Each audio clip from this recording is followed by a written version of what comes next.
Hello and welcome. Today I've got Cory Morningstar with me, and I'm absolutely thrilled, Cory, to have you here with me today and to introduce you and your work to our audience. I will just read a little bit about Cory. Cory Morningstar is an independent investigative journalist, a writer and an environmental activist, focusing on global ecological collapse and political analysis of the non-profit industrial complex. She lives in Canada, and her writings can be found on the critical thinking platform that she founded, Wrong Kind of Green. Hello, Cory. It's a pleasure to be here, to be on your show. Yeah. Thank you.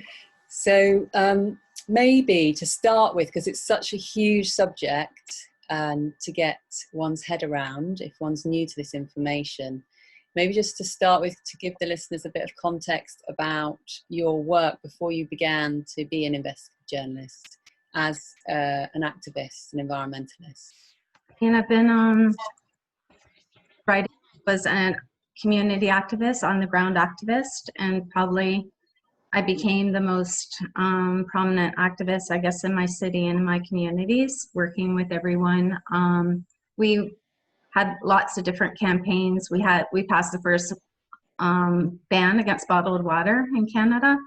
Myself and the group of people and that I worked with, anarchists, just all kinds of very liberal people, professors, broad swath of people. We did a great big campaign to try to phase out drive-thrus back when climate change was becoming an issue. And that turned into like a huge thing right across Canada. And it turned out the restaurant industry hired a team of lawyers flying all over Canada trying to stop our movement from being taken up in other cities. So yeah, climate change. And then I was in, again, for COP15, 2009. My activism led up to that point. And then at that point, just what I experienced working with other groups over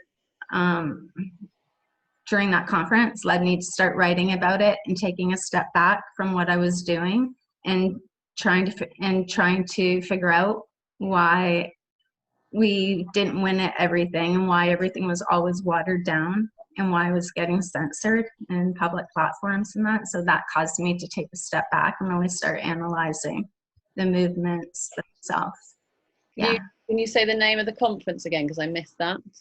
The United Nations Conference of the Parties, 2009, COP15 in Copenhagen. So that's I went to that and I came back, and actually when I came back there was police on my doorstep asking me questions about a protest we were having the next day or a couple of days after that. And yeah, around that time, that's when I stepped back and started writing about what I was seeing as a person involved with all the groups. I mean, involved with, you know, just all of them, all the big ones that you know of, 350 at that time. A big one that came out was Tick, Tick, Tick.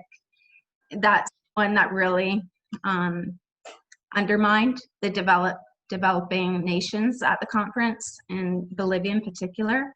Well, developing nations and those vulnerable islands, they were demanding that the world not exceed 1 degree temperature rise. And then the NGOs, the big ones, the international ones like Greenpeace, they created this, and it took me a long time to find this out. They created a campaign called Tick, Tick, Tick with Havas Advertising in the UK, one of the biggest advertising agencies in the world. And they created this campaign that it was a corporate campaign to basically exploit the message and allow corporations to utilize that message to gain support from the public. That was sort of the beginning of the corporations and the NGOs really coming together. And then that was in 2009, and now at 2020, it's really become after like a decade of social engineering, it's really become, there's a word, if you once you know it, you start seeing it everywhere, together. So now openly corporations and the ruling class and activists, NGOs, is becoming normal for us all to be seen together. Like that's a key message behind everything, together. And the thing is, we're not together. Like what it's done is erased all class analysis. And then just jumping back again to that conference, well, Havis and Tick Tick Tick demanded 2 degrees. That was a full 1 degree over the 1 degree that the developing nations and islands were demanding. So they completely undermined the very most vulnerable nations in the world. And so it's ironic that 10 years later, when we had the right temperature at the time, and now we've fully exceeded that, and we've allowed everything to keep getting worse and worse, and now all of a sudden they say planetary emergency, climate emergency, when they're the very ones that undermined it 10 years ago at the most important conference that we had. And so if you go back further before that, I have the papers published online in 1999. There's papers on Greenpeace acknowledging that we can't go further than 1 degree, that the planet as a whole can't be allowed to, the temperature to increase globally 1 degree. And then there's another paper, Friends of the Earth, acknowledged that same paper based on a science paper going back to the UN in 1988. So basically everything's been allowed to accelerate for economic growth. And now, right now with the whole virus, what we're going through right now with the lockdown of the earth, now it's a reset into the 4th industrial revolution. So now this is a pause. It's like a controlled demolition, and then they're relaunching it into the 4th industrial revolution. So that it's all intertwined, like the environment movement, the corporations. World Economic Forum is probably the biggest behind everything, and that encompasses all the corporations, all global finance, ruling class. What's happened, we have no resistance to what's happening. We're being swallowed up. Extinction Rebellion, the Greta Thunberg movement, that really came in and mobilized everyone. It's like, how Facebook and Twitter are platforms, and they make billions of dollars, and their success is dependent on the labor, the people putting in the data. It's like those movements are built on the backs of people like you and I who want a better world. Mm-hmm. And, people just assume that those people have their interests at heart, but they're actually working for the interests that are opposite to our interests, if that makes sense. So we're like the free labor.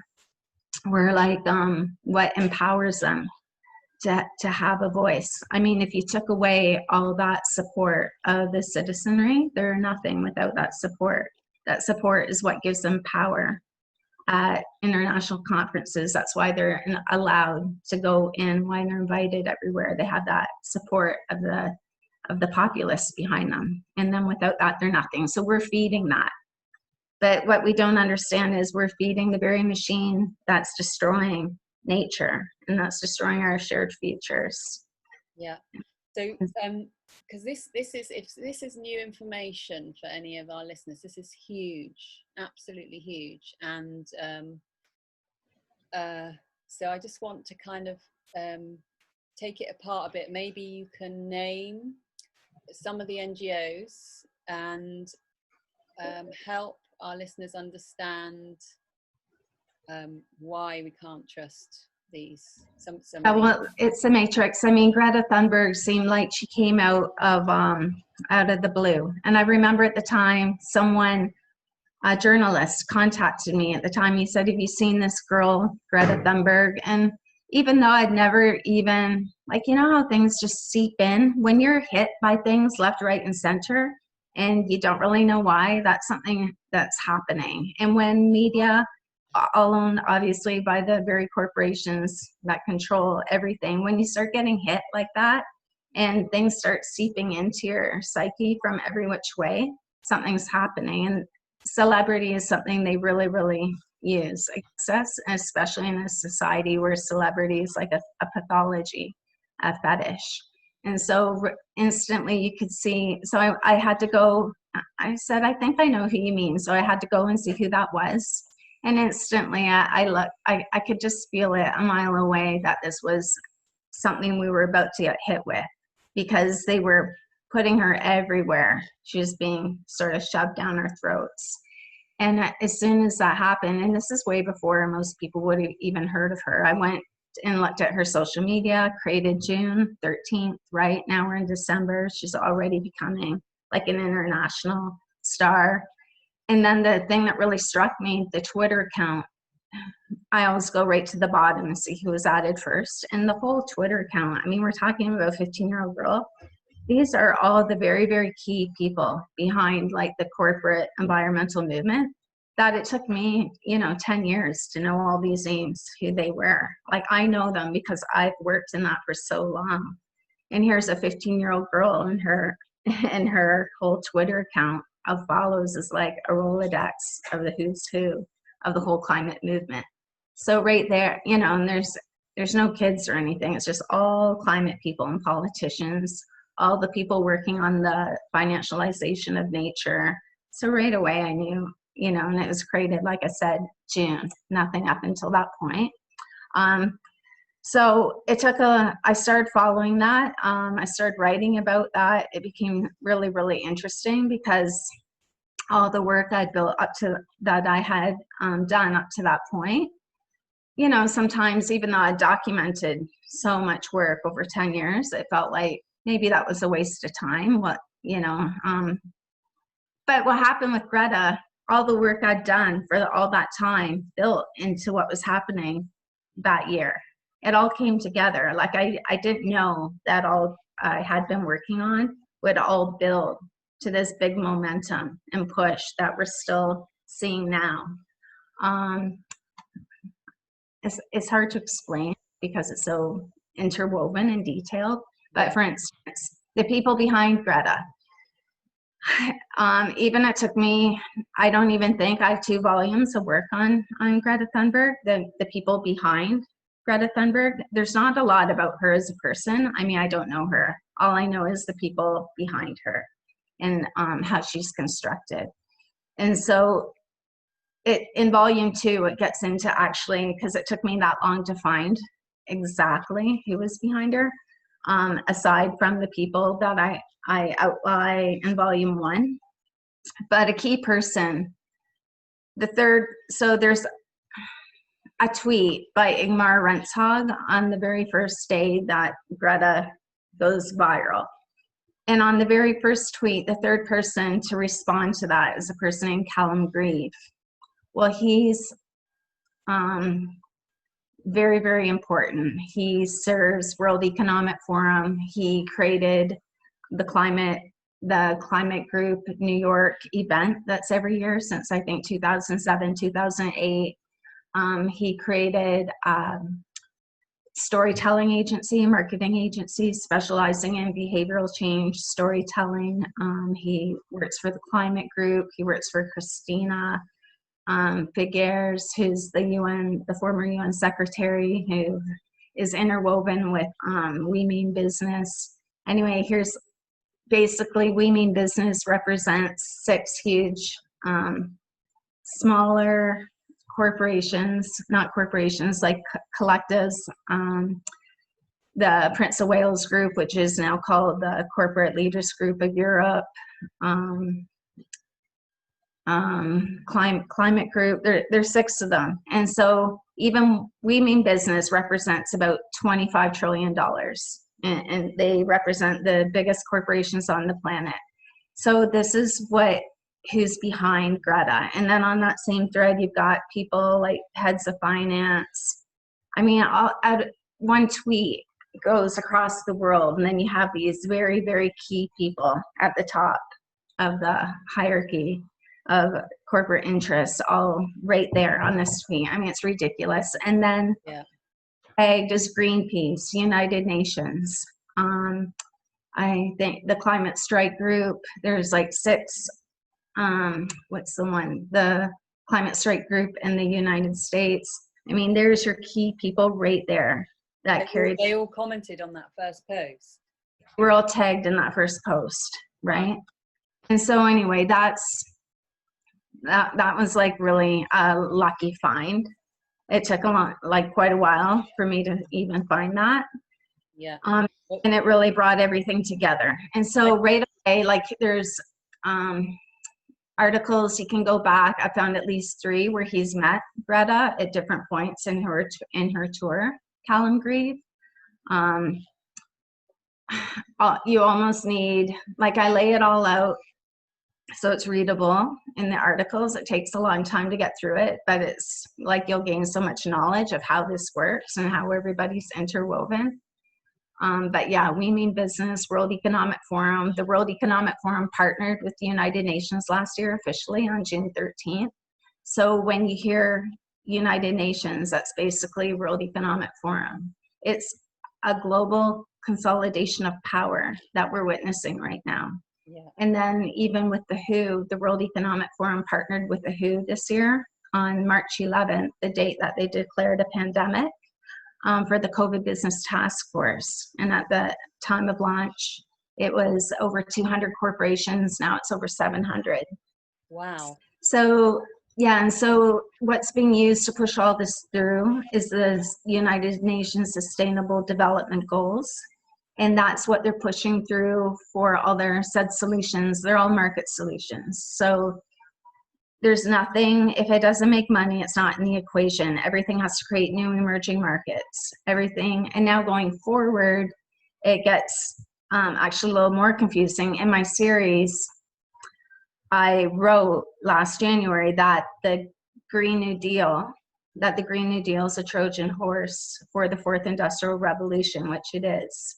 Like if you look at the EU Green New Deal, it's all about digitalization, increased militarism, right? 4th Industrial Revolution. She's right on stage with Klaus Schwab, the founder of World Economic Forum.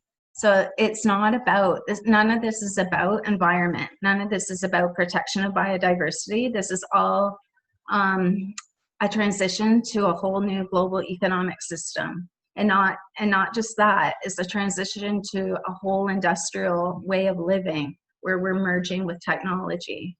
So it's the opposite of being like, all of this, so much of this is because we've lost our connection with nature, right? We continue to lose our very, very important critical connection to nature.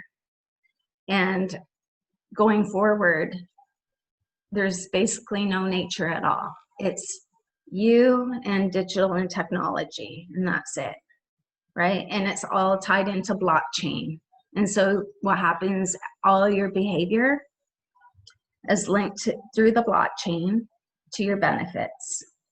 And so the blockchain, there's no human oversight. It's all contracts tied into the blockchain, which, by the way, China just launched their blockchain on April 25th, which is a huge security threat to the US dollar. So even nature itself will be monetized and tied into the blockchain. For those out there that this is new information, I just want to acknowledge that this is huge. And, you know, the cognitive dissonance, you know, the betrayal, when we feel that we are, certainly, you know, number of years back when I was subscribing to all these NGOs, and you know, I've never been wealthy, but giving money to all number of charities, Greenpeace, the Green Party, you know, so many, Avaz, 350, signing so many petitions every day, and feeling like I was, you know, feeling good about what I was doing. And being part of making a difference, and so it's a really big shift, and you know, for a number of years now since I've been aware of that, and I've pulled back from that, but this holding, you know, and personally been holding the energy around what's happening with fifth generation technology. It's a very, very, it's not a biological energy, it's a very unattractive energy. So the NGOs have created this very kind of feel nice kind of green part of the environmental movement, whereas holding this 5G piece, it doesn't feel very nice and it doesn't feel very attractive, and nobody is very attracted to it, you know, and they don't really want to hear about it. So I just really hope that our listeners can stay with us and just feel. It will bring up very strong feelings if this is new information. Cory has written an incredibly thorough, I think it's 6 articles, 6 volumes that you've written on The second one so far is another 7. Yeah. So Okay. I'm not done the second volume. Right. There's only about 3 left, but I have to, I think, step away now to explain how this ties into the whole. I mean, I touched upon the 4th Industrial Revolution in the first volume, but I honestly didn't think it would be rolling out already. I thought we had some time. I thought we had still a few years to really learn about what that was and how to, you know, resist it. But it's right here. It's already here. Mm-hmm. You know, and so without taking away all hope, and like you said, the NGOs actually pull on everything before they put it out. That's the whole key to make people feel good. That's a key part of why they're successful and why they do garner a huge following. People want to feel good, and people want to feel like they're making a difference. And so they really exploit and manipulate that, well, that good, you know, the good intentions of people, you know, to further their brand, to further their power. Yeah, anyway, the one good thing I do want to say is that there is a silver lining in the whole 5G thing that has to be implemented at a municipal level. And that is a level of government that we do have more power, you know, to exert our will. And so right now, I'm just saying it's possible to defeat that if people, not with NGOs, if people in their communities organize and fight that at a municipal level, it's possible to get that stopped in municipalities. That being said, they're already shooting like hundreds and thousands of satellites up into the atmosphere. But it is possible if we organize. I think that 5G, there's a chance to defeat it. And especially because you have so many scientists and doctors who are saying this is dangerous. Stop. We have to stop, you know, demanding a moratorium. And there isn't much out there about this, but basically I think it's use of controlled opposition as well, because the word moratorium means, in the Black's Laws Dictionary, it means a delay to an obligation. Now that word is just basically, it's a word academics and scientists always use for everything, so they're not perceived as too radical. Okay, yeah. So we just need to be aware of it and not get too overly excited about a moratorium. That would be better than in order to stop it. I mean, I guess what we had here where I live in Totnes, in Devon, in the United Kingdom, is the council, you know, people were asking for a moratorium, local activists, and the council declared a moratorium, the Totnes Council. But in the on 5G? Yeah, but in the paper, when it's published, I read the article, they're basically saying we're declaring a moratorium, but we don't think it has any power. Basically. Oh. So they're saying in the same breath, we don't think it has any power. And then I experienced other activists getting excited and saying we've got a ban, and it's like, we haven't got a ban. Yeah, that happens with fracking.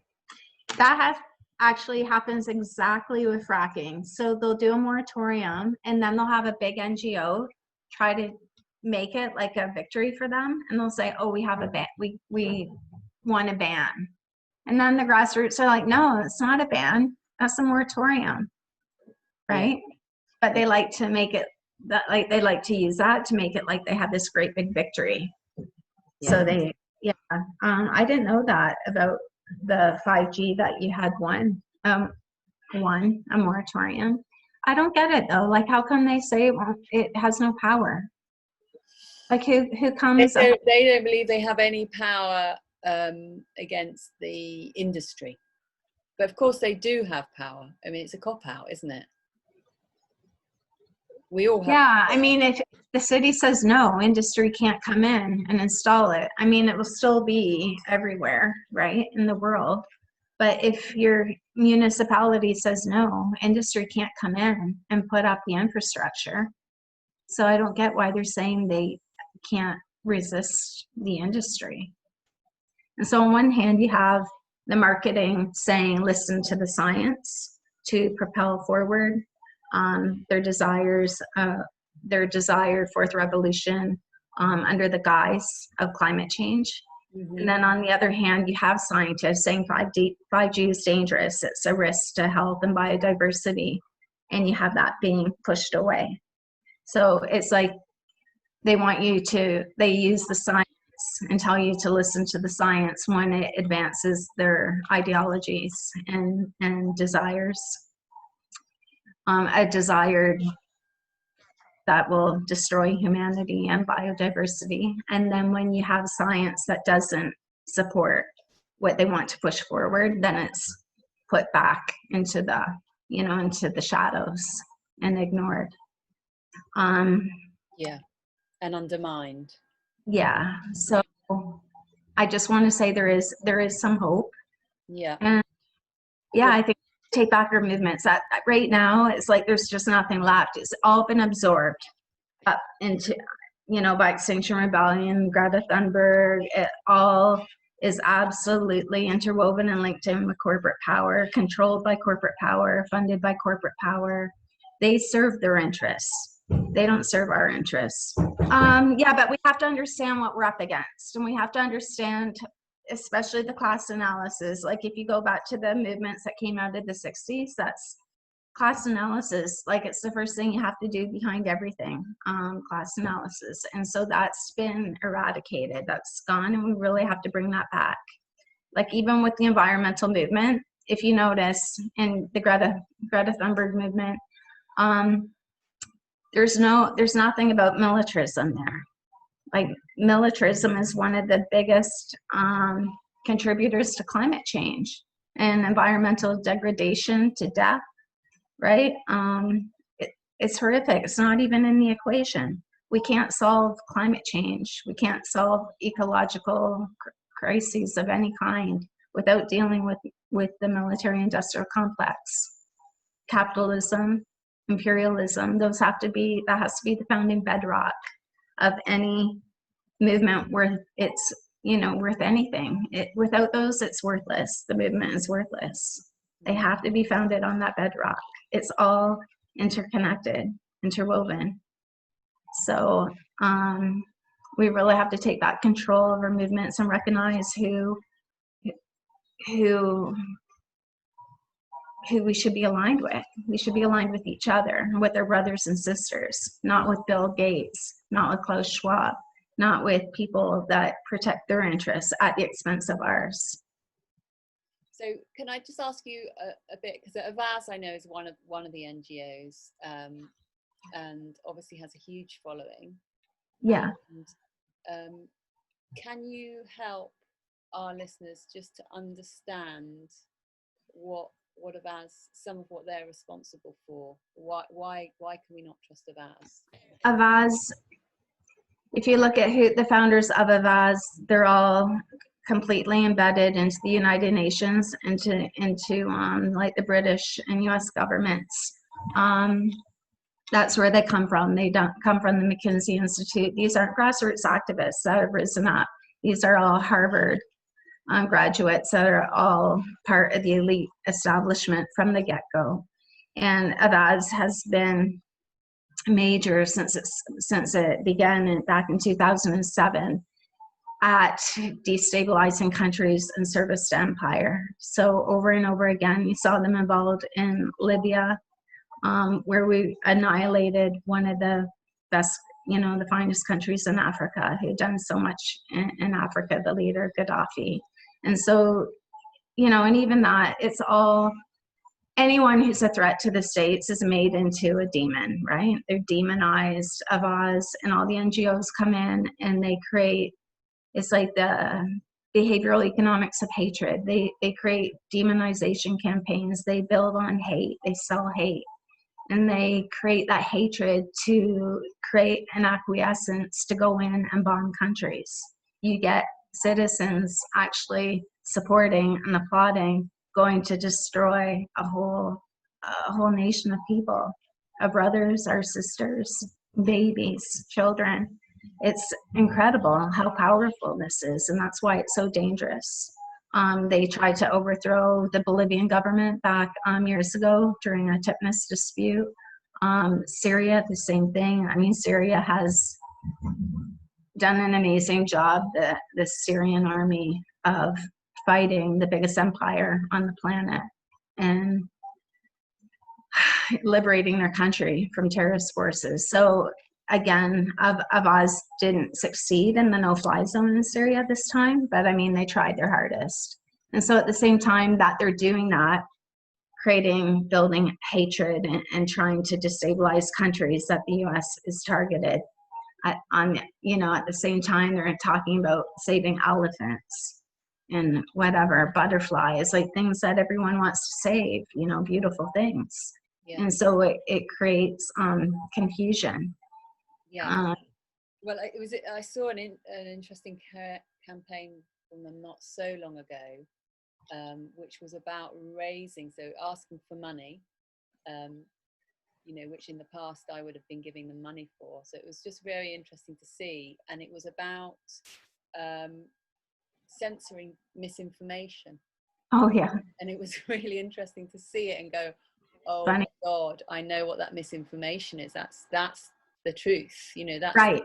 The voice of the grassroots activists and people that are really fighting for justice are being censored, and people that really care are paying for that, are giving their consent for that level of censoring to happen.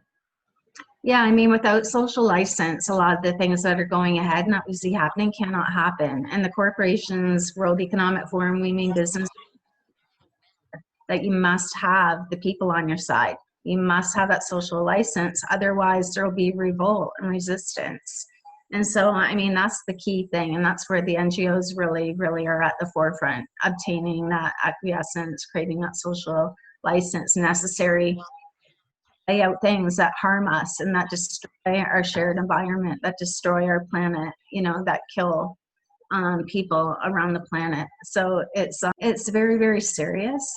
I wouldn't waste my time writing about it if I didn't think it was so serious, but I see it as the biggest barrier to creating a better world.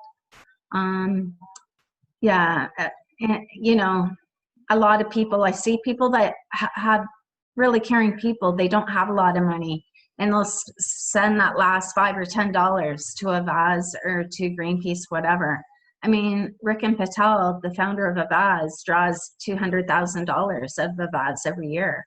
These people, same with all of them, and that's not even that much. If you go to Conservation International, the Nature Conservancy, they're drawing out in excess of $600,000 a year for salaries, and that's not including travel money, board money on different boards. That's not including speaking engagements, events. So these people are making huge amounts of money. It's not activism, it's industry, right? Like, I don't make money off my writing and my activism. Activism is something we do because we're citizens, because we should care about our communities and care about each other. And we're all responsible to protect our children and to protect what sustains us and to create a better world.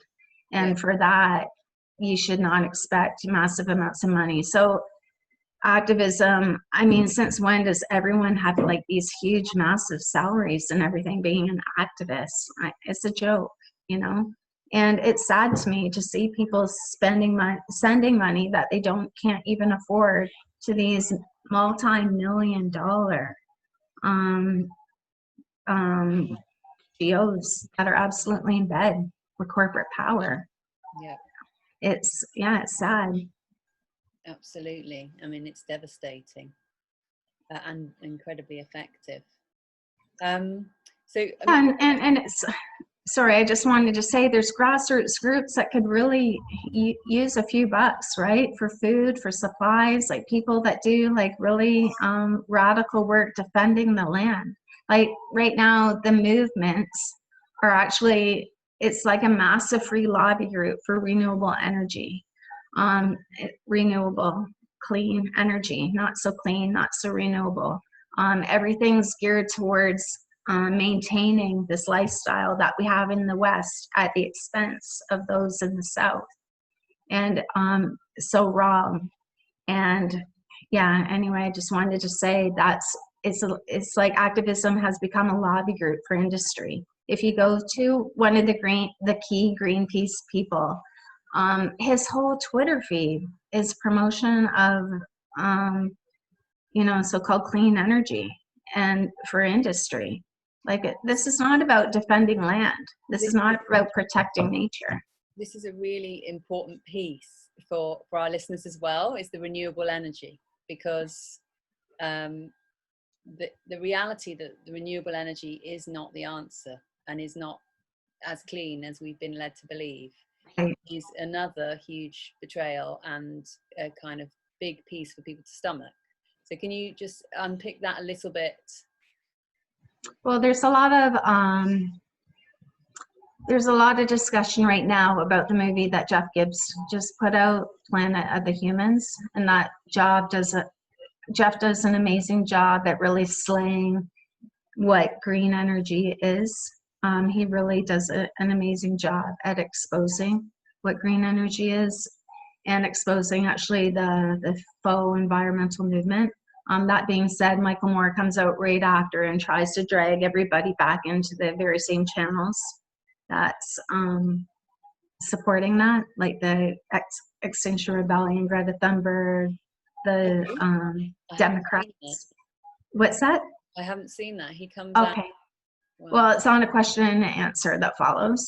So in interviews, like not within the film, after the film, he's using his platform just to drag everybody back into the same system that the film basically exposes. But aside from that, still in those respects, a really good film. The only problem I have with it is basically it paints all humans as the problem instead of the system itself. Yeah. Again, capitalism, imperialism, patriarchy, racism. So again, without those things as our bedrock foundation, worthless. But it's a great movie to see what so-called green energy actually is. Yeah, I felt a huge relief watching it, just having it named. Yeah. And then, obviously seeing different people's responses to it, it's a minefield, and it's so tricky because, people don't know what to believe, and it's huge. So I hope that some listeners will go along and read some of your really amazing, thorough research to help connect the dots for themselves, because there's so many things that it raises questions around, and like, no, can't possibly, the renewable energy, the NGOs, and then it'd be good to hear more about the fourth industrial revolution, but like what that is. Well, another thing too, like right now, even Population Matters, which is like a really, in my opinion, racist, vile NGO. They're always talking about population, but only as it pertains in the global South, when really, and what's not in the movie is the class analysis on the population. Like, it's just basically paints all humans are horrible, we're all disgusting, dirty, and destroy the earth. But they leave out the fact that that indigenous peoples representing 5% of the planet actually care for and protect 80% of the planet's biodiversity. So you can't just say that as a blanket statement. So when we republished the film on Wrong Kind of Green, we added a caveat to it to talk about the population and how it has to be looked at and constructed. And for example, 1% of the world creates 50% of the emissions. And that's what these NGOs and everybody else never talks about, because it's their world that they want to protect, their lifestyle that they want to protect at the expense of the global south and at the expense of the planet. And I just wanted to add to Avaz, all the NGOs, you'll be hard pressed to find anybody that goes against the New Deal for Nature, which is the monetization of nature, financialization of nature. Avaz promotes it, Greenpeace promotes it, they're all on board with it. They're all promoting it with campaigns that actually never really mention the word, never really say what it is. You really have to start becoming media literate and learn how to keywords and how things are framed, language. So yeah, Greta, XR, they never mention the New Deal for Nature. They never speak out against it. It's supported by the United Nations, all the UN affiliated, the Convention of Biological Diversity, UN is behind it. WWF, one of the most notorious, worst NGOs in the world, responsible for deaths of Indigenous people, torture, rape, they're behind it. These are the people, okay? These are the organizations in the movement responsible for killing and death and rape and torture. And you know, I'd like to point our listeners to your campaign site, No Deal for Nature, because you've got some fantastic resources on the site there, a number of documentaries, I think there's about 4, which a couple about WWF that share what's been happening on the ground, WWF and Indigenous cultures, and also around the financialization of nature. yeah, so really helpful to connect the dots for me to watch those. Yeah, definitely. There's a lot of information, but it's all fascinating, and you'll feel really empowered, like learning about all this. So WWF and the World Economic Forum are 2 at the forefront of the financialization of nature. And like I've already said, you can go to the World Economic Forum website, and it's all there. I mean, none of this stuff is hidden. It's all there. And in my writing, I base all my writing on their papers, their documents, their statements, right? Otherwise, it's too unbelievable for people. They wouldn't even believe it. So it's all there. Even the Fourth Industrial Revolution website is online. People can look at it. It's very dystopian, very terrifying.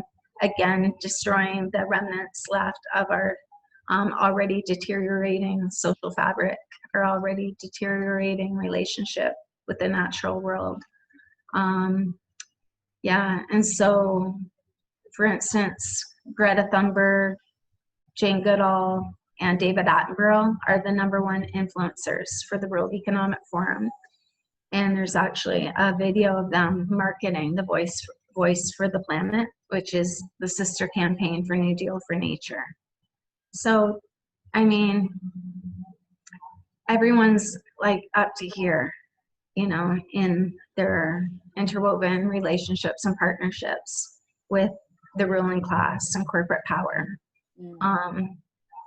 It's just, we have to start again, going back to our communities, creating real movements, real resistance based on defending the land, based on protecting the water, based on alliances with our sisters and brothers of the global south. It's not just about us. It's not just about maintaining our lifestyles that actually don't even nurture us or keep us happy.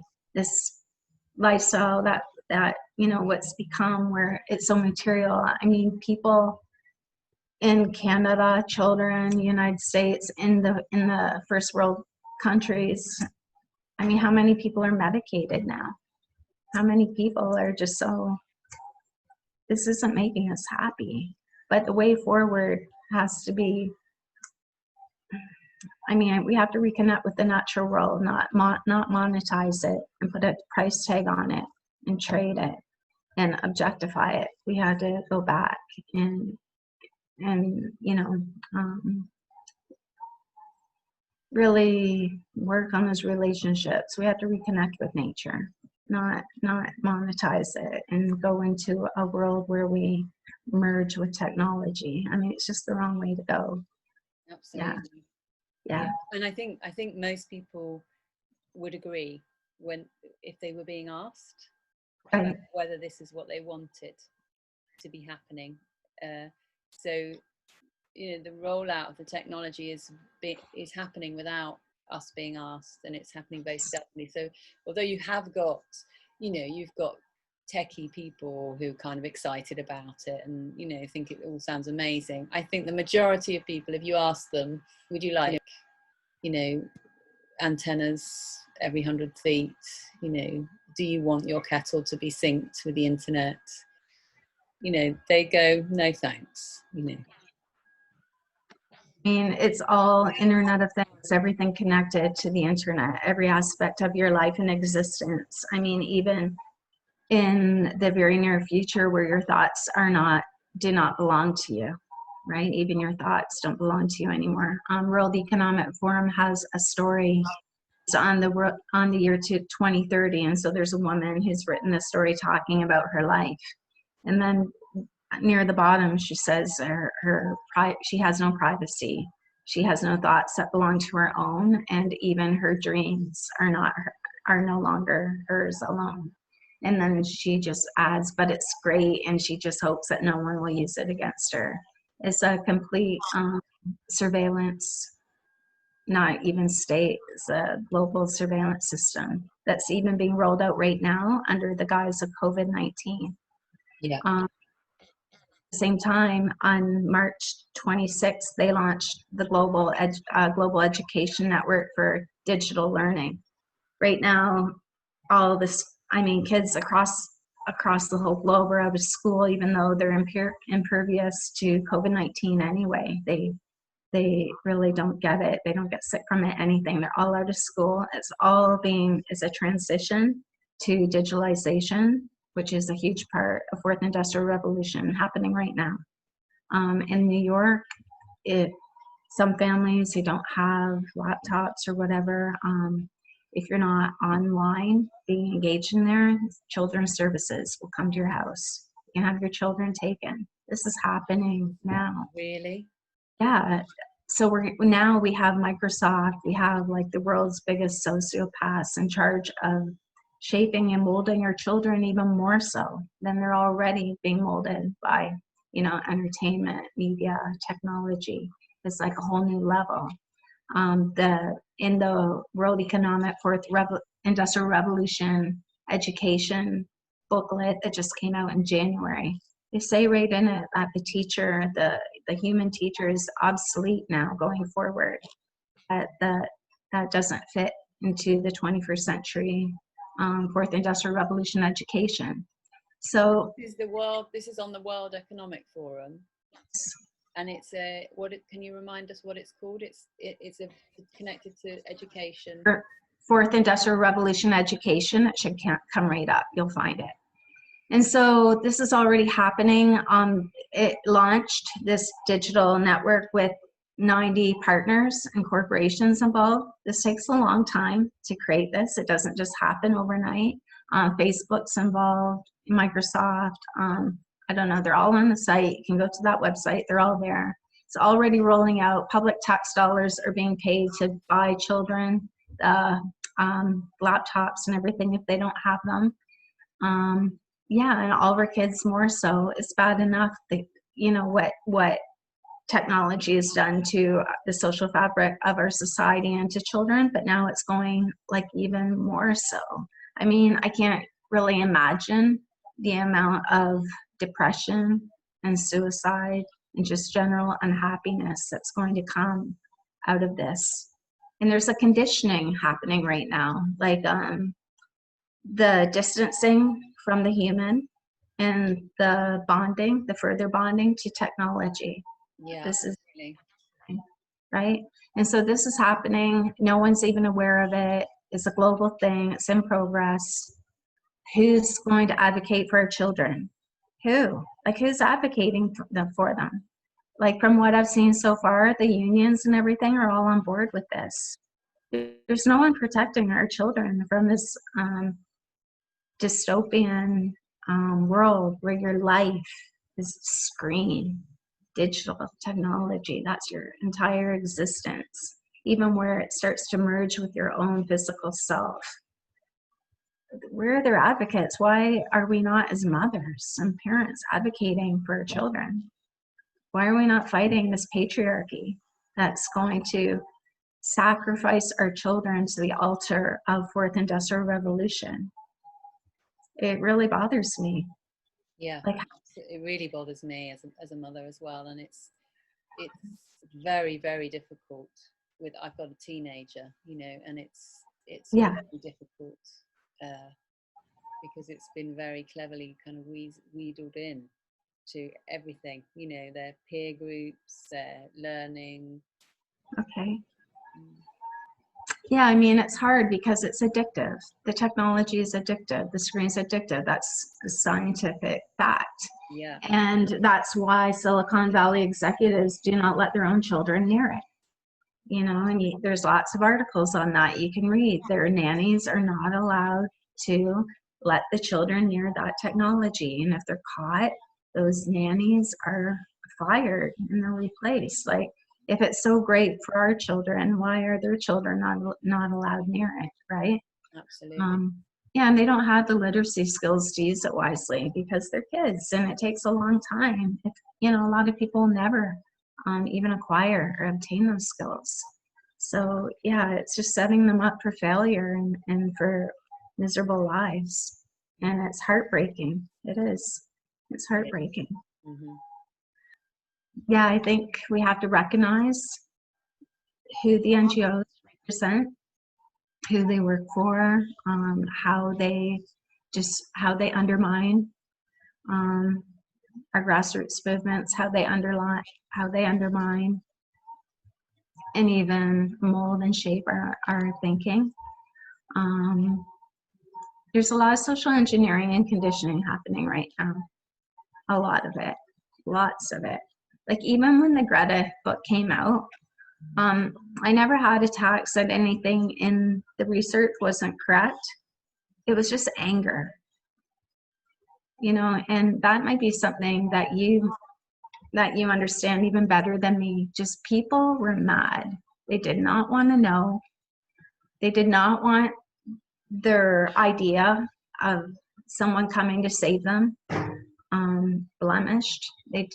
They wanted to believe, right? And it was more of that than anything else. They wanted to believe, and how dare I try to, you know, mess up that story. Yeah, well, I think it's very cleverly designed. You know, what I've witnessed from the outside, Extinction Rebellion has given an incredible sense of community and togetherness, and was designed so that everyone could pour their creativity and their gifts into it and be received in their gifts. So it's really fulfilled that sense of community and purpose, a sense of you know, fighting for nature and right, standing for nature together and community. So yeah, and from the outside, you know, knocking on the door saying, yeah, but what about this? You know, what about this? This is a bit of an alarm over here, and what about this? This is a bit of an alarm. And you know, 5G being part of that.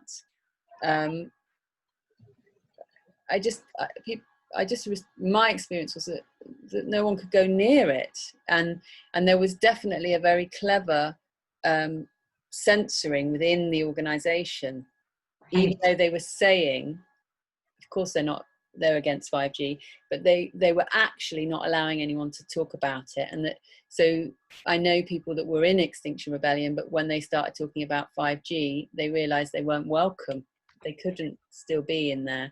So it's very complex, you know, and it's a big thing to lose that sense of belonging. If you feel a sense of belonging, yeah, and to speak up, and then realize that you actually lose that community, that's a big deal. You only belong if you go along. Yeah. I mean, they're really, really good at that, at isolating dissenting voices, right? And conformity continues to be such a powerful tool used against us. If people ever look the Asch experiment online. It just goes, have you ever seen that, the Asch experiment?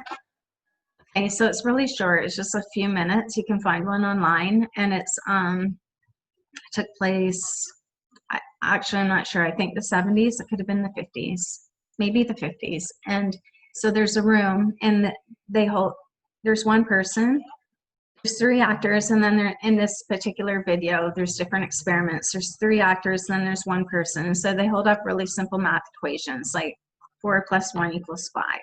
And so they'll ask him, and he says the right number, and then the other 3 people, the actors, will say the wrong number. And then he's like, what? No, it's 5. And then they'll hold up a new card. And like almost instantly, as soon as the other people say the number, which he knows in his head is wrong, but one after another, they say, for instance, 2 + 1 = 3, they'll say 4. So they say 4, 4, 4, and then they get to him. And even though he knows the number is 3, he says 4. Right? And so it's that power to conform, to be accepted by your peers. You know, it's a powerful weapon, and over they use that against us. And so that's something really, really to be aware of. Yeah, and I mean, they're masters at turning us against our own best interests and turning us against each other. I mean, they have all the money in the world. They hire the best psychologists. They have the best advertisers, the best marketers. They create beautiful, holistic sounding, feeling advertisements, videos. I mean, they really have so much at their disposal that we don't have. So you really have to do the work and educate yourself on and come to the understanding that that's all part of one system. And then there's us, and they're not going to work. They work for them, and we're on our own. So stop expecting what's happened. People stop doing things in communities and stop their own resistance because we thought Greenpeace would solve it. We thought Greenpeace would work on that. Yeah. Sierra Club would fix this. And then it allowed us to not worry about it, right? You can just pay your money each month or whatever. Mm-hmm. They're taking care of that. And so we've really let that happen. I mean, it's not really, people didn't know. People thought those groups were advocating on our behalf. They didn't really know that they're all one and the same. Yeah. And that level of controlled opposition, I witness it in everything now. So any movement that grows any level of momentum will have a controlled sort of slipstream, which is the direction that is sort of taking us off, so that we won't be as effective as we would if we just really just kind of listen to, okay, what is the action I need to take here? And yeah. If they weren't able to control it and use it to their advantage, we wouldn't hear about it. I mean, there's a reason you hear about certain things, right? Like if I go down, for instance, one which was stupid and didn't make any difference at all, but at the time it felt like a big deal. And it took a long time for me to figure out, if you're if you don't have that cost analysis, if you don't have that that integration, that if you don't recognize environmentalism as part of capitalism, imperialism, all that, like the bottled water ban that we achieved. And it was like, oh wow, the first city in Canada, we achieved a bottled water ban. Didn't matter at all. All they did was switch the water to flavored water, blah, blah, blah. It didn't make any difference. And it took, probably a year to make that happen, maybe 2 or 3 years. I can't even remember. But no one heard about that. I mean, it was in the paper. I'm sure it was in a couple spots. But they're not going to promote in the media that they own and control and use against us. They're not going to promote campaigns or movements that have, massive winning. They're not going to promote those. They don't want to give people ideas. Like there's a lot of radical movements in the global south that succeed in keeping you know, mining off their lands. They use radical tactics, all kinds of stuff, sabotage, sometimes kidnapping. They do what they have to do to defend their land, defend their water, defend their people. We don't hear about those. They, you know, they want you just to stick with Abaz. Stick, you know, stick with 350 people they tell you to stick with. So do you want to tell us more about your campaign, No Deal for Nature? Well, basically the No Deal for Nature. So in October, they want to pass it's called New Deal for Nature. It's a deal for capitalists, a deal for Wall Street. They want to monetize nature, global in scale.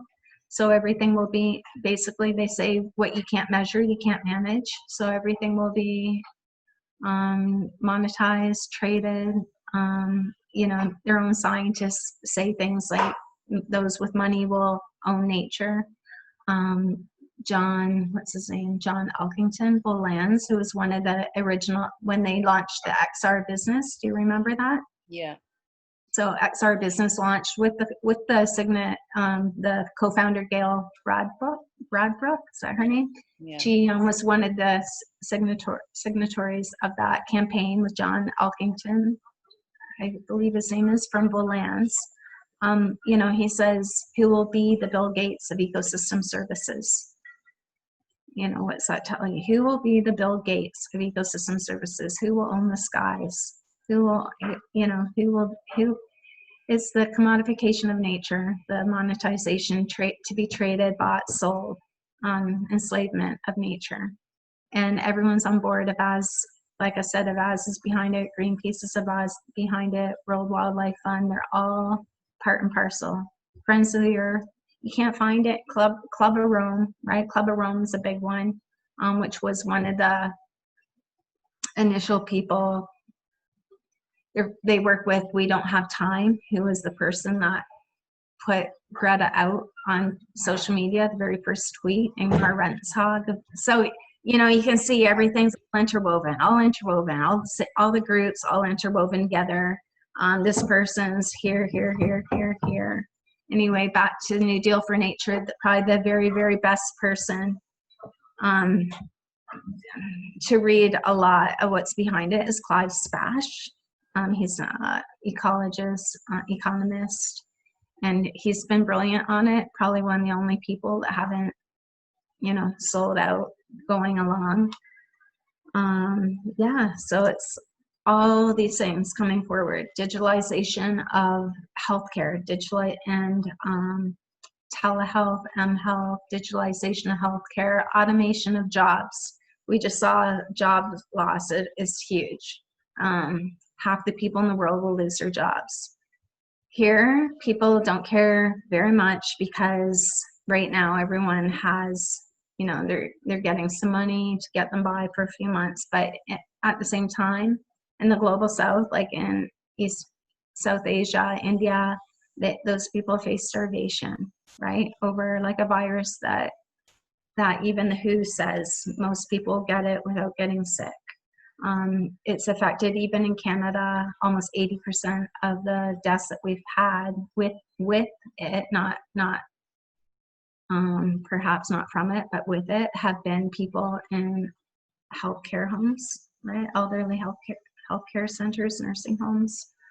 Again, this all ties in with it, so it's really, really layered. But COVID-19 is a conduit. To everything happening now. It's allowing all this stuff to accelerate and go forward under guise of COVID-19. Yeah. And that's the same with the New Deal for Nature. Everything that you'll see now, there's a new thing. It's just started again, basically the COVID recovery for cities. So C40 cities, which is behind all of this as well, that's Bloomberg, Clinton. They have all, I guess it circles back to where we started, 5G. Smart cities can't advance without 5G. So right now there's, you'll see in The Guardian, you're gonna start seeing a lot of articles about green cities. How do we come out of this and have beautiful green cities? Knowing that people are disgusting and don't fit in with anything, we need to keep it like this. And that's all about, and they'll sound good. Like the articles will just say, oh, you know, they're going to create this bike lane. They're going to take this road that's empty because there's no people out, and we'll create a bike lane. And that sounds great. And we need bike lanes, and definitely bikes over cars. Like, obviously, that's all great. But what they don't talk about behind that is actually the push for smart cities. Yeah. In their minds, everything for healing the earth can only come from smart cities. Like when they talk about biodiversity, protection of earth, and that, it's not about that. It's about smart cities. And if you thinking they just launched a task force, the G20 launched a task force, or they didn't launch it. They just had a meeting, the digital task force to accelerate 5G. And then at the same time, C40 just created a task force of mayors to accelerate the smart cities. So this year we have it's all here. Right, we've got the fourth industrial revolution accelerating. China just put out their blockchain, huge security issue to the US dollar. We've got the New Deal for Nature coming in October. We've got the digitalization of education already underway. We've got like the 5G accelerating, but like I said, I feel like we could, if we organized in our communities, that we could stop that. We can't depend on anyone else. It's up to us. There's no one that's going to come and save us, no one. So we do it or we don't. We're going to organize together and try to stop that, at least try, or we're not. So yeah. This is it. I mean, we've got not even a year, right, to stop this. If you go right well, they're planning to turn the satellites on in like a month or two. Yeah, they're advancing that as fast as they can at this precise moment. And meanwhile, you can ask most people, go outside, ask 10 people what 5G is. Most people don't even know that word. No. So we've really been blindsided. And so there you go. There's proof. If you have any doubts at all, there's your proof that none of these groups give a fuck, right, about us. Yeah. Where's the resistance to 5G, which doctors and scientists tell us damage biodiversity, damage human health, damage plant life, where's the resistance? None. You know, where's the resistance to the financialization of nature? None. They're on board. They're helping build that. So yeah. And maybe say a little bit about like, is it net zero? How they get around that one? Well, net zero is something I haven't really thought about for a while. So net zero was one of the very foundations of XR's platform when they came out, and XR went from like one group within, I think, 6 weeks to hundreds, all organized by Margaret Solomon Klein of the Climate Mobilization Group in the US, who works with the multi-million-dollar climate emergency fund they set up to finance XR. I mean, it's just so much bullshit. It's just so much tied into the ruling classes, all of this. It's right there. People just have to look. It's so blatant. It's so open. Mm-hmm. So that was one of the platforms for XR, which is created by the ruling class and serves the ruling class. And what else was on there? The Green New Deal, right, which I've already touched upon: militarization, digitalization, fourth industrial revolution. The one thing was net zero by 2025. Everyone hopped right on board with that. Oh, net zero 2025. Oh my God, no emissions by 2025. Net zero has nothing to do with no emissions. Nothing. They don't say zero emissions. They don't say no emissions. Net emissions. So that means offsets. What you can offset for that net. Like, it's nothing to do with zero. I mean, with both. I'm sure I've written about that, and that's everywhere. That's not hard to find. You can just write in definition for net zero, And right away, you'll find that has nothing to do with zero emissions. So it's all, again, markets, emerging markets, carbon offsets, everything measured, everything monetized, turning data. Basically, data is the new oil. Okay, so data is the new oil. All life, your life, my life, we've become human capital, data commodities. Nature will be a portfolio of natural capital, all on the blockchain ledger. Everything's becoming like this is capitalism. This next, okay, so the capitalists basically figured out how to have okay, so for centuries, capitalists, ruling classes stole the labor, right, from the working class. They stole the labor. They all became billionaires. Everything's stealing the labor. Everyone knows this, of the working classes. But now they found a way to replace the humans, right? So now, basically, they will make money off our data, and they will have us conform to the system, like we'll become completely compliant, for instance. And I have to say right now, the work of Alison McDowell to understand the blockchain and the smart contracts and how that will demand compliance to the system, even how New Deal for Nature, how nature will be all put into the blockchain. Alison McDowell is an independent research, a lot like myself. She just got into it. I forget how, I think through teaching. Anyway, she does a superb job of laying all this out. Also, Wrong Kind of Green has a primer on what blockchain is, what AI is, artificial intelligence, blockchain, how we, every time we use data, how it's becoming more and more clever. Anyway, all about that. Basically, data is the new oil, the new commodity, and everything will be commodified, monetized onto the blockchain. So I know where this is going. So the smart contract. So right now, I think Chile has already launched it. Okay, China's launched digital wallets for sure with their blockchain. Chile is doing something with COVID-19 where you'll get a digital passport or health passport. Anyway, what happens, so the blockchain is basically the ledger, the contract is over here. Say, so for instance, do you know what universal basic income is? UBI?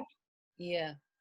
Okay, so that's being framed. That's like a neoliberal thing they've been devising it for years for this time when they start to automate all the jobs. Is basically an exchange trying to keep the working class, even middle class, from revolting, from resisting. They will give $1,000 a month. It'll be a new universal payment. And they're hoping that that will be enough just to give people barely enough to live, to keep them from resisting the new, how everything's going to be automated. So say you have your contract, and say you'll have your payment over here, but say when you agreed to get your payment, it came with different conditions that you have to meet over here. So blockchain in the middle, your behavior on one side, and your benefits on the other side. Everything to get your benefit has to be fulfilled through the contract and the blockchain by your behavior. So say you go to get your benefit, but within the contract, you were supposed to get the vaccine, the COVID vaccine, and you haven't got it. Well, guess what? No benefit, no, right? So you won't be forced, like in the Orwellian sense, was like maybe the military won't stand and force you, but you'll be forced because you have to feed your children. Yeah. You'll be forced because you need health care, right? So it's that kind of compliance. And then, I mean, I think they've had something like this in China for a while. And, if you don't behave in a way that's acceptable,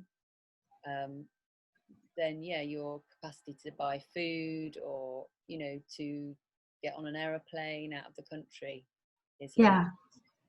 Yeah, and so you can create a fully compliant society without really even exerting physical force, because it's all based on people's needs, and people need to eat, and people need to feed their children, and people need health care. So all you have to do is tie those in. Like within the blockchain, there's no human, there's no human oversight. It's just the blockchain. If you don't fulfill, you don't get. Is that clear cut? That's simple. Yeah. So and yeah, I know we're looking at a cashless society as well. I mean, I'm hoping very much that there is some clever people out there looking at a new currency for those of us who don't want to play this game. That's the thing. Like you'll get people who say, "Oh, like blockchains, can be made a force for good," right? And then they talk about Bitcoin, which I don't know very much about, but I just know, people that create that stuff that are interested at the beginning hope that'll be a way to have more freedoms and democracies and that. But it gets co-opted, right? Like every time they always they take activism and commodify it. They can commodify anything and reframe it, restructure it for their own desires and own to fit into their own architecture of this cruel dystopian world that they're building. So yeah, the money already, like I said, in China, they've already launched their blockchain April 25th.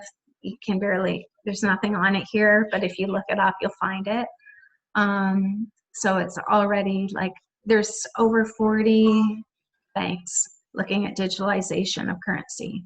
That's already, again, that's another thing going forward, digitalization of currency. But none of it, unfortunately, is to the benefit of the common person, working class person, middle class, is to the benefit of the ruling class, right? To looking after their best interests, not ours. Mm-hmm. So yeah, that's a big one coming. And what about with the conference in October? In October, where they're planning to? Sure, because right now everything's been canceled. I'm not sure if they'll do it virtually. To be honest, I haven't even had time to dig in the last month or so what's happening with the New Deal for Nature above and beyond what we already know, because I've been trying to educate myself on more of the fourth industrial revolution, on the 5G, what's going on with that, on the COVID-19, like watching, and reading tons of papers and lectures by medical experts that are censored by mainstream media. So there's a lot right now to try to keep an eye on. Absolutely. There's a lot, but it's all, like I said, all the same people, all the same groups, all the same people.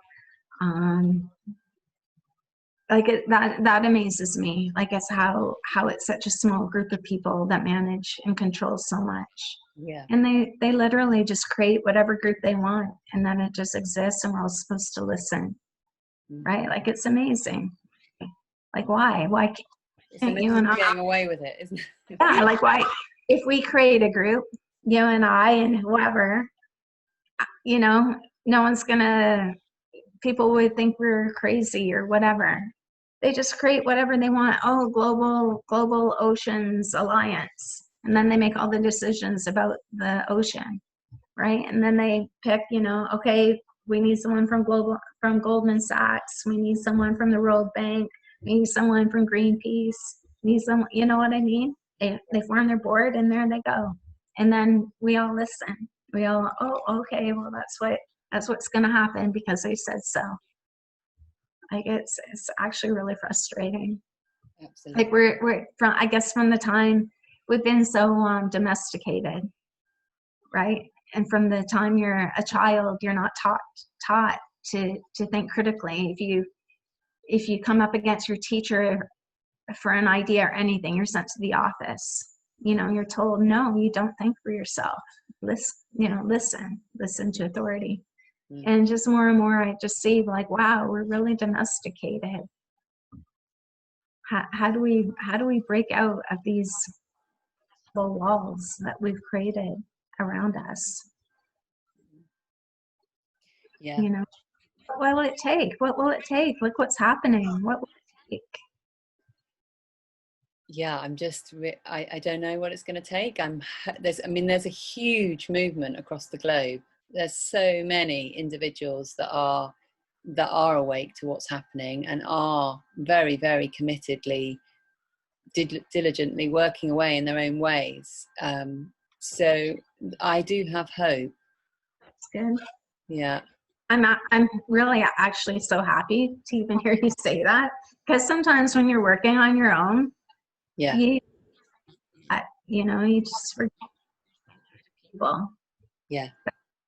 that are concerned and are working. Yeah. It's all being, we're not being shown. It's all being so censored that obviously it's not in the mainstream, but even on social media now, I mean, anything, I hardly post because I know no one's going to see anything I post anyway, because it gets only the people that already know what's going on get to see it, sort of thing. So true. It's so ghosted. Like everything I share, I try to do like one post a week on Facebook. And I hate Facebook. I actually hate social media, but it's the only way we get hits to the website. Like that's where everyone is. Yeah. It's the master's tools. Eventually, they only work for the master. But I mean, that's what we have right now. So that's what we use. But even on those ones, people try to share the posts, they won't share, right? They share them, people try to read them, content not available at this time. Everything's ghosted, I mean, soon, I think probably what will happen shortly, most people with dissenting voices or views or any kind of, real journalism will just be deleted and banned from social media platforms. I think. I mean, I think that's coming. Even our own government. Close to that, yeah. Under the guise of COVID-19, all these fascist measures and legislations are coming in, to basically just clamp down on any opposing voices that go against, government, global institutions. Like the XR, the Greta thing, it's all led to what's just happened. Again, a huge global consolidation of power. Where World Economic Forum now presides over United Nations. It presides over the World Health Organization and all those agencies within those groups, under the UN. You have Bill Gates now. He was number 2. I think he must be number 1 now, funder of the World Health Organization, which is a UN agency. I mean, the corporations literally, they own everything now. They're taking control of everything. So even the time people waste in the elections, like especially the United States is crazy about elections and Democrats versus Republicans. Forget it. They serve the same people. Like that's really a waste of time. And if we haven't realized after decades and decades, like look at where we are. We're on the precipice of like a fucking disaster, right? Like ecological collapse. Those things go nowhere. They don't work. Politicians don't have power. Like the Green New Deals, they don't make those. They don't write those. That comes down from the top. You can say all you want to say about the best Green New Deal in the world. The politicians promoting them have no say. The United Nations created the Green New Deal in 2009. And then remember, there's that huge bailout. And they said openly at the time it was to monetize nature, that it was to create economic growth because the whole global economy was stagnant and about to collapse back at that time. Then they had the huge bailout. And then that went away for a while, right? And they continued to work on how do we monetize nature? How do we assign price to every blade of grass and plant and every single thing on the planet. And so year after year, they've built on that. They brought in finance, accountants, how to figure out that system. Right now, again, then they relaunch it. Like Abbas was actually doing polling on the Green New Deal back in 2009. They were polling on that, and that was a thing. And then it went away. They fine-tuned everything, and now here it is again. In September last year, the UN put out a document, Global Green New Deal. It's a huge document. Very quietly, it comes out at the United Nations. Hardly anybody covers it. Oh, what's her name? Alexandra. Everyone calls her AOC Cortez. Anyway, she keeps talking about the Green New Deal, Green New Deal. She was at the C40 City Global Summit last September. They're on stage. They had a media release talking about the Global Green New Deal. Global Green New Deal. But in her Twitter feed, in media, no, she never presents it as global. It's like a Green New Deal for her people that she's working on. These things are all top down. They're already written. Being, that's how they channel our energy. They frame it, basically. We mobilize amongst XR and Greta and whoever they present to us, and we mobilize to demand what they have already designed and ready to lay out for us. Like it's a complete facade. So we're demanding things that they want to give us that further annihilate the planet. Yeah, so basically they are able to have us march for our own annihilation. As simple as that. We're marching and demanding our own destruction. Yeah. And then when they give us something, it's like, then it's presented as a victory or a win. It's their win. It's their victory. It's not our victory. This is a world designed for them, not for us. The 350 the XL campaign. Did you ever hear about that pipeline campaign? Oh yeah. Yeah. So this is interesting. So XR, what's his name? Trevor. So the Climate Emergency Fund set up to fund millions of dollars into, like, what kind of grassroots gets millions of dollars of funding? So anyway, he sets up the Climate Emergency Fund, right? And it's like Getty's, like lots of money. This is a guy that works with the entertainment industry, with Bill Gates, right? I think he ran something for the Bill Gates Foundation. I did a huge thread on Twitter about it. So Trevor, he has an investment company with Warren Buffett's son, right? Like it's all wrapped up into activism. It's just mind-boggling.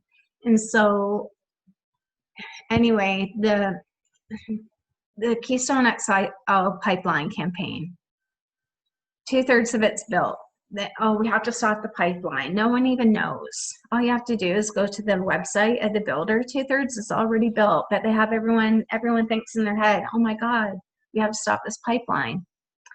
Even though 2/3 of it's built. One pipeline, if you look at pipeline map, there's like literally hundreds of thousands of pipelines covering the whole planet, but we have to stop this one. So anyway, all the money goes into this one campaign. The whole time over like 2011 until like 2000, I forget, let's say 2017. What's his name? Buffett. Oh God, what's his name? What's his first name? Buffett. You know who I mean.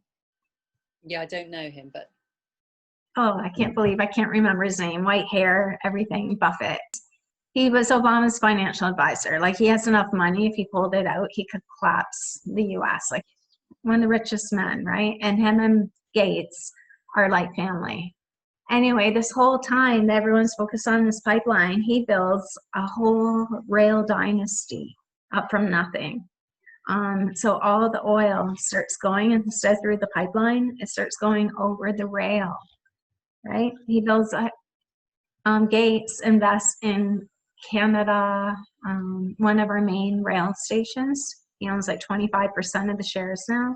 And Buffett, they make billions. They almost doubled their investment within like 8 years. All the oil is now on the rail car.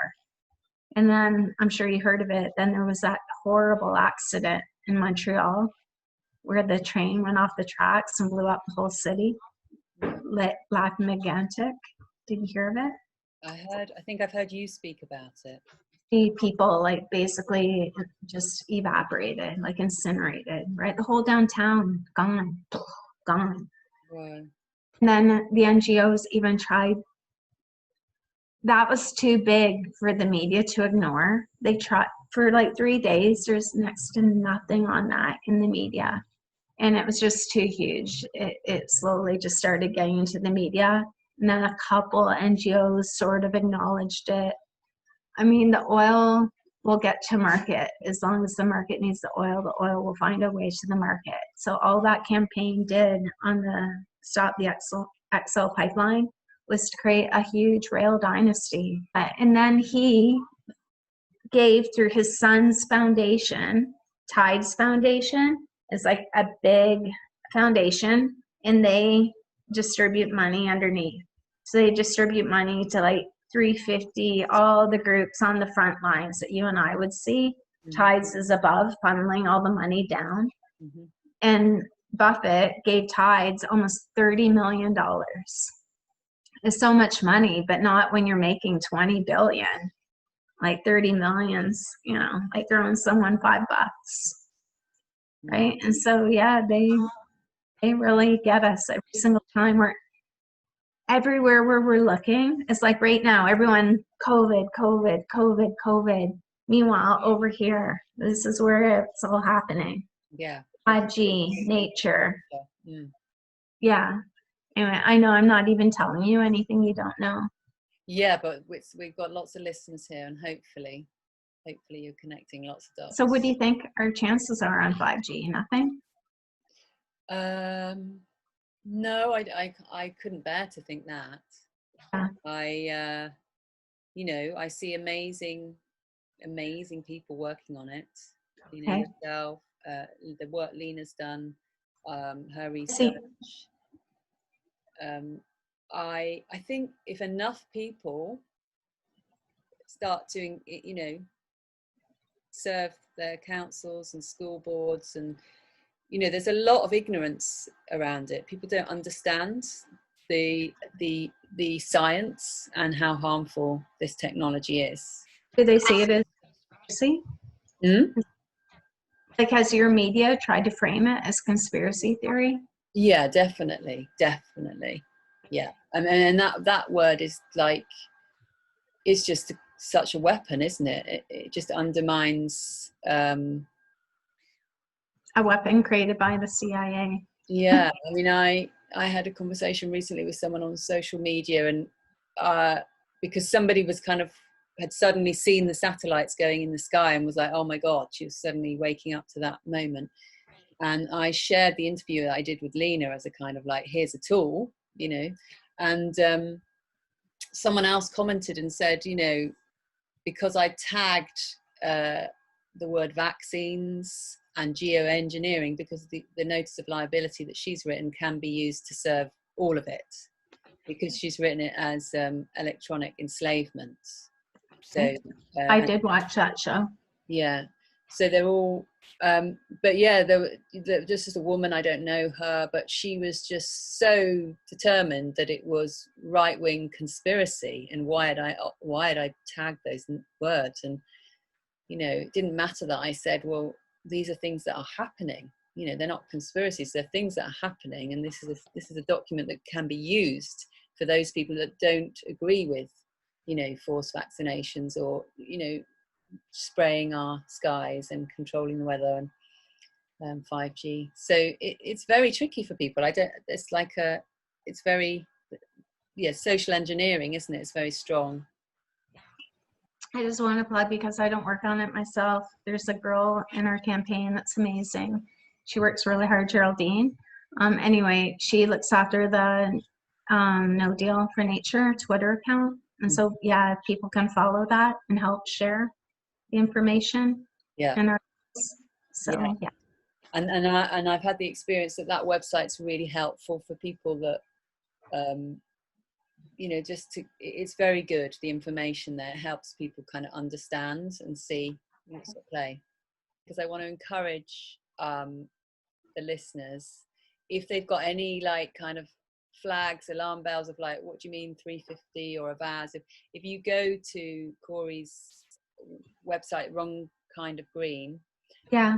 there is so many articles there on all these different subjects, and the research is very thorough, and it helps to understand. Okay, well, thank you so much. Thank you so much. Bye.